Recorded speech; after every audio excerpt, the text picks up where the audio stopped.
Is Poland making a startling shift towards an LGBTQ plus free zone? Is new legislation a step towards removing human rights for the LGBTQ plus community? What has new research shown us about climate change, and how will it affect places like Venice, Italy? Are rallying cries from developing nations at COP26 too little too late? And are they disingenuous? These are today's stories, and this is The Normal Show.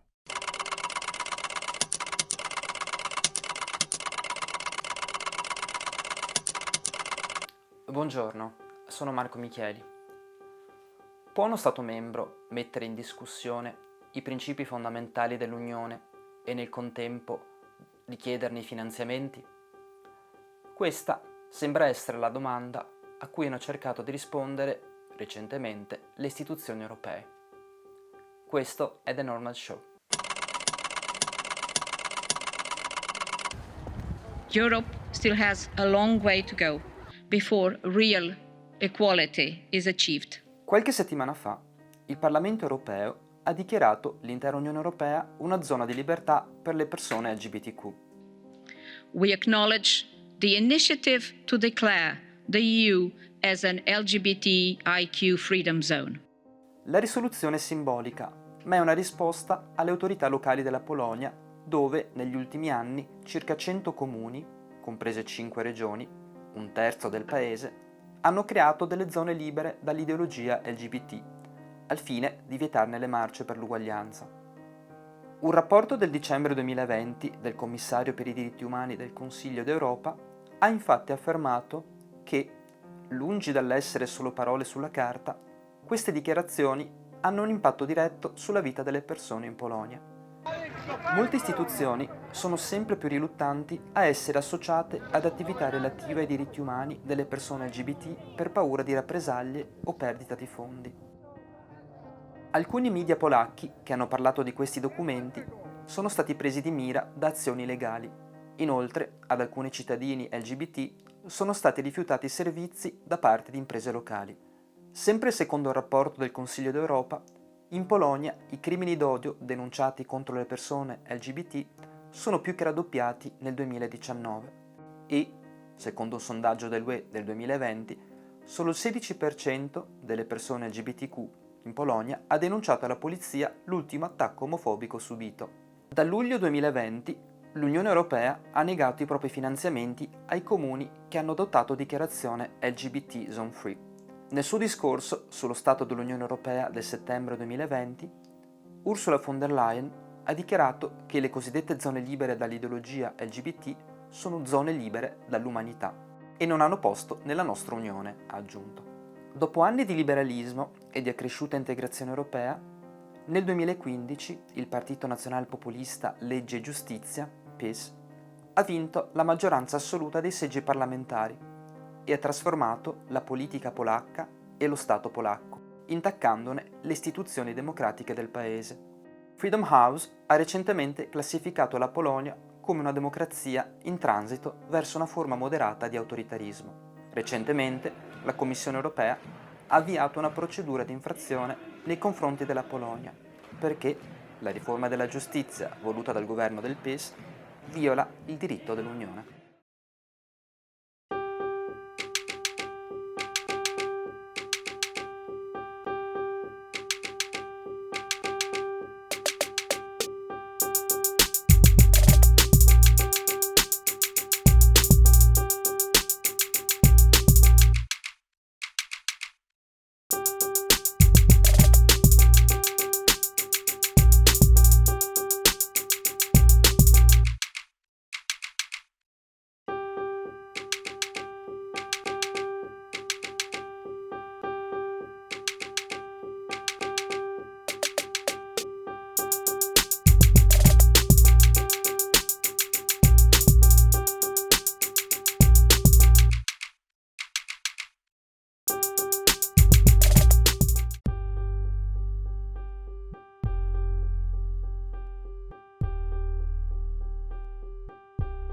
To read more about this and other reported stories from Marco Michieli, go to michieli.medium.com.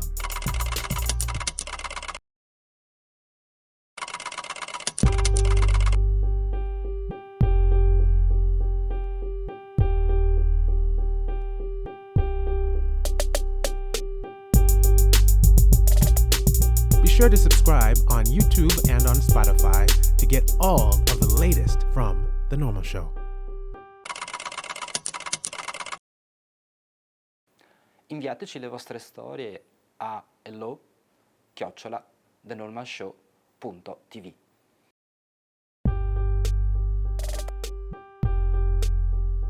Now you can get your official The Normal Show merchandise by going to thenormalshow.tv and clicking on Shop.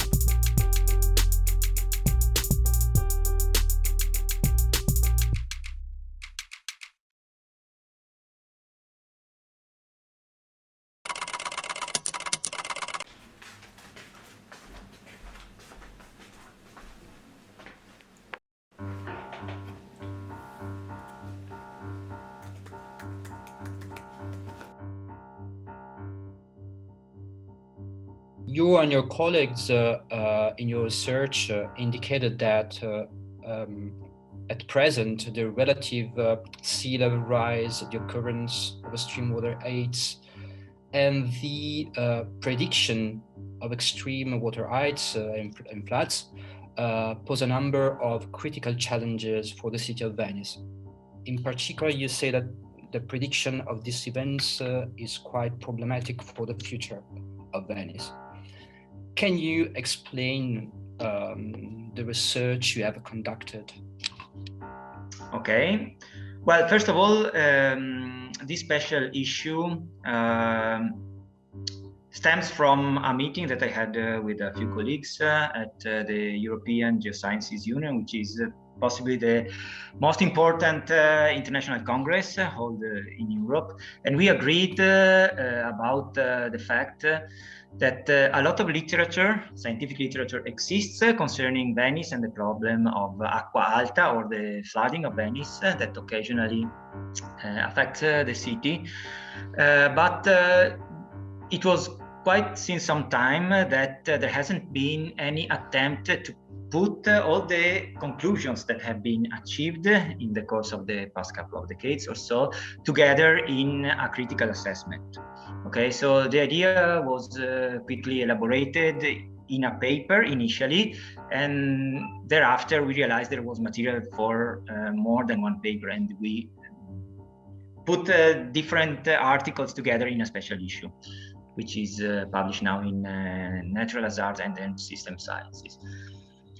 So fundamentally, our work was an assessment of the scientific literature on the topic of Venice and flooding, but we went beyond mere, so to say, analysis of available knowledge. We moved the things forward by updating analysis with the most recent data.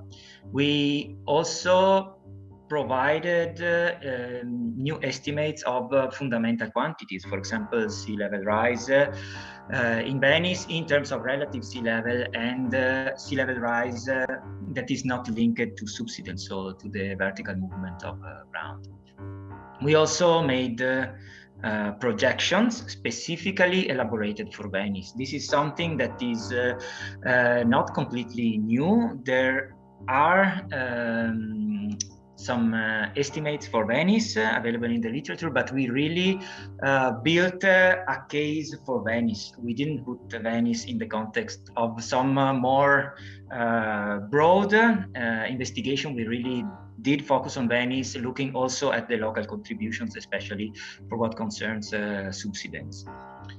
And you mentioned prediction, but of course, when we speak about far future, or the end of the century, the mid of the century, and therefore when we speak about future scenarios that account for possible development of the human societies, also in terms of anthropogenic greenhouse gas emissions, we have to use the correct terminology, which is projections. Okay, so we use tools that are numerical climate models to explore possible futures, okay, depending, as I said, on human behavior, so to say, and we try to constrain somehow the response of the climate system to certain stressors or some forcing that we impose to the system, exactly as I said, depending on choices made by humans. So these are not formally predictions, okay, these are something different, so scenario-based projections. What we found is that which is, I would say, one of the main outcome of our study, is that our current knowledge about the future is not very precise, so the uncertainty is large, but it is important to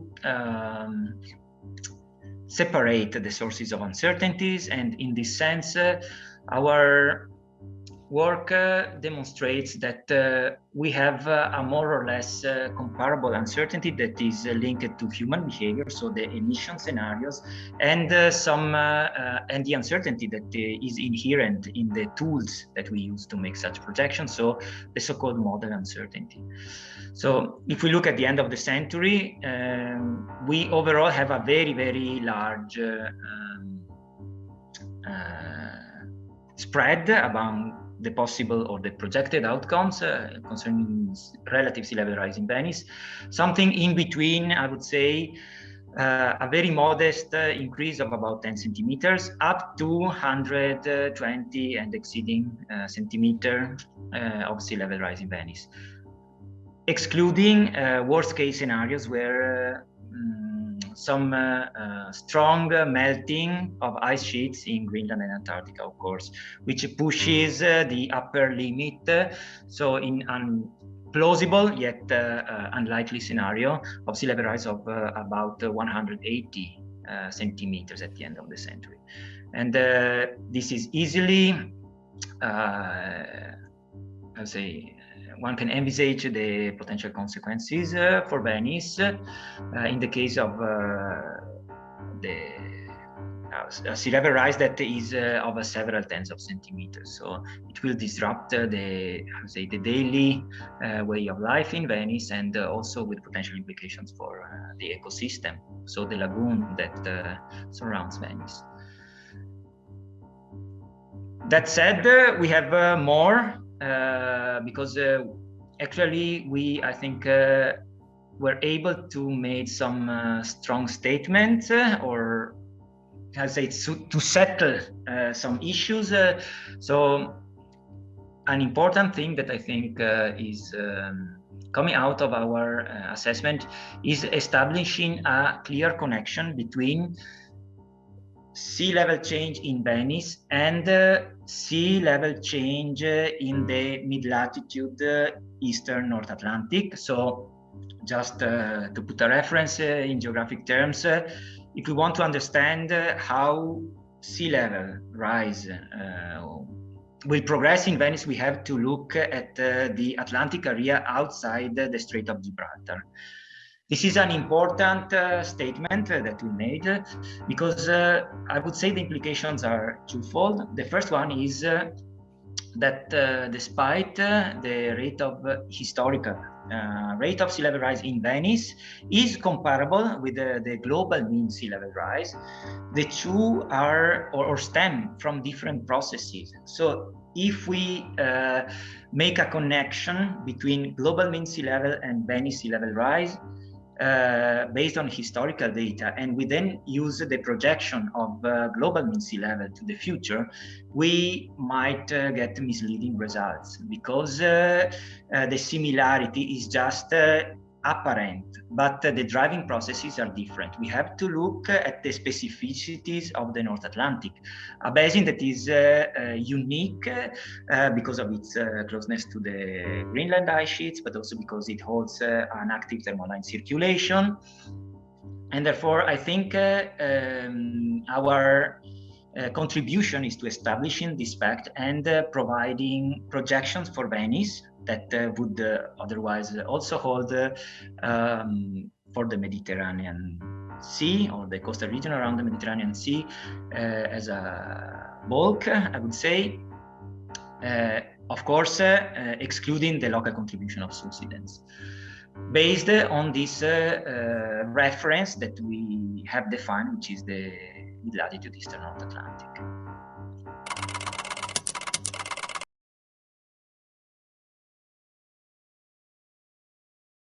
You like what you see?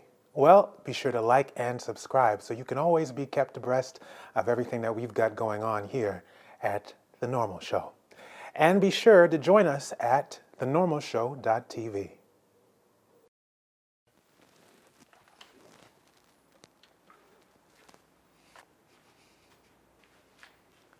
Forse avete perso qualcuno degli episodi recenti, ma non vi preoccupate, li abbiamo raccolti in una versione più lunga.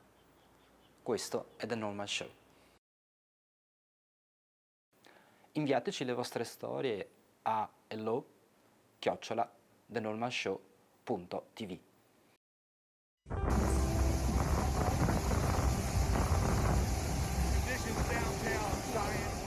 Globally, exclusion and injustice within countries and within cities could be widely seen. The health and economic impact of COVID-19, climate change and inequality are all linked. Cities are at the center of this interconnected crisis.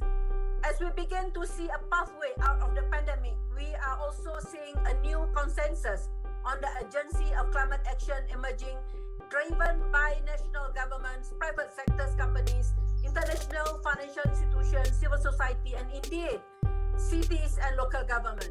We are fortunate to have so much energy in our sails as we make our way to Glasgow. We must seize the opportunity to make climate change mitigation and adaptation the basis for all future development. The climate crisis is a code red for humanity, and the fate of the SDGs hangs in the balance. We have what it takes to turn things around, but it will take each and every one of us. Thank you for leading the way. Thank you for reaffirming the private sector's critical role and responsibility in this vital shared effort, united in the business of a better world. I'm afraid that the vaccine inequality that we still see in the developing world and in Africa.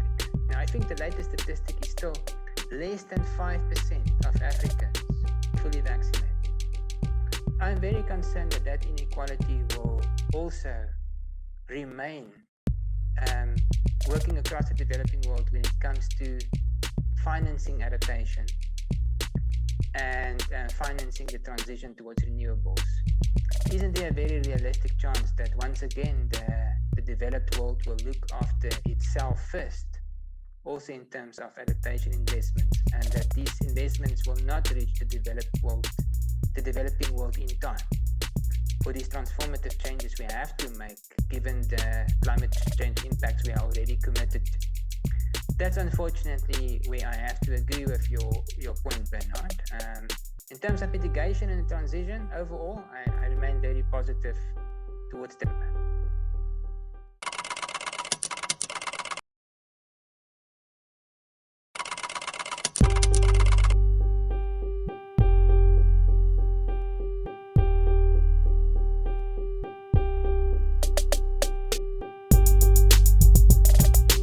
Be sure to subscribe on YouTube and on Spotify to get all of the latest from The Normal Show.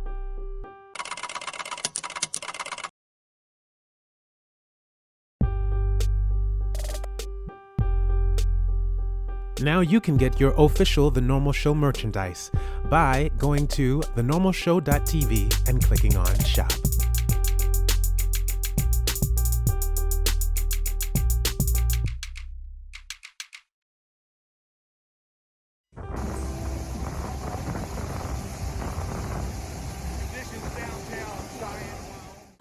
And in an age where this pandemic has made so painfully clear that no nation can wall itself off from borderless threats, we know that none of us can escape the worst that's yet to come if we fail to seize this moment. Within the growing catastrophe, I believe there's an incredible opportunity, not just for the United States, but for all of us.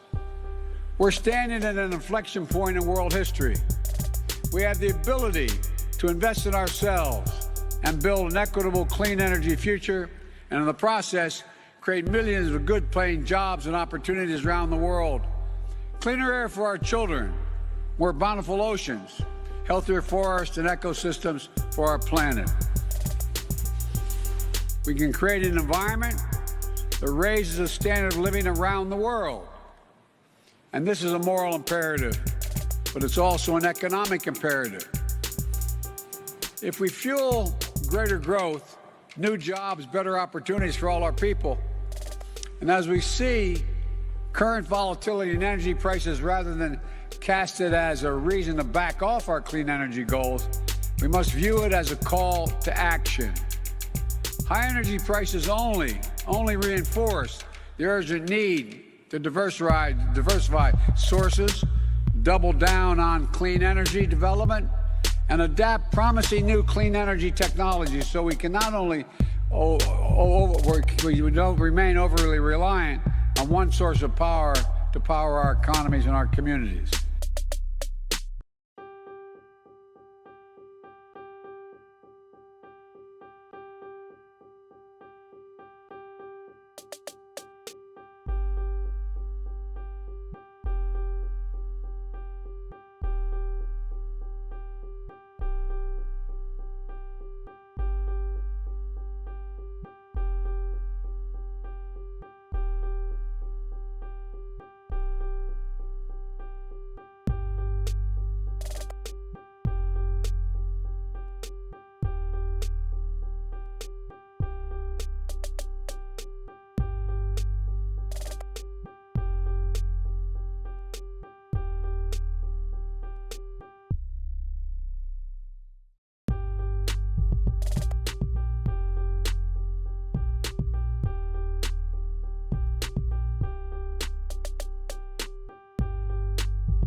I need to tell you what is happening in my home country. Right now, as we sit comfortably here in this conference center in Glasgow, over 2 million of my fellow Kenyans are facing climate-related starvation. In this past year, both of our rainy seasons have failed, and scientists say that it may be another 12 months before the waters return again. Meanwhile, our rivers are running dry, our harvests are failing, our storehouses stand empty, our animals and people are dying. I have seen with my own eyes 3 young children crying at the side of a dried up river after walking 12 miles with their mother to find water. Please open your hearts. This is not only happening in Kenya. Over the past few months, there have been deadly heat waves and wildfires in Algeria and devastating floods in Uganda and Nigeria. And there is more still to come. By 2025, in just 4 years' time, half of the world's population will be facing water scarcity. And by the time I'm 50, the climate crisis will have displaced 86 million people in sub-Saharan Africa alone. I would like you to join me in holding a moment of compassionate silence for the billions of people who are not here with us today, whose stories are not being heard, and whose suffering is not being felt. The pandemic has taught us that national solutions to global problems do not work.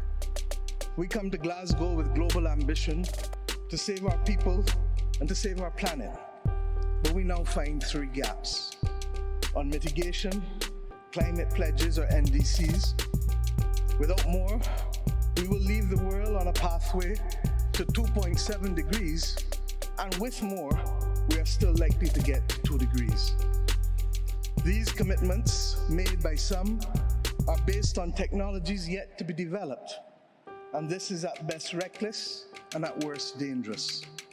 On finance, we are $20 billion short of the $100 billion, and this commitment, even then, might only be met in 2023. On adaptation finance remains only at 25%, not the 50-50 split that was promised nor needed given the warming that is already taking place on this earth. Climate finance to frontline small island developing states declined by 25% in 2019. Failure to provide the critical finance and that of loss and damage is measured, my friends, in lives and livelihoods in our communities. This is immoral and it is unjust.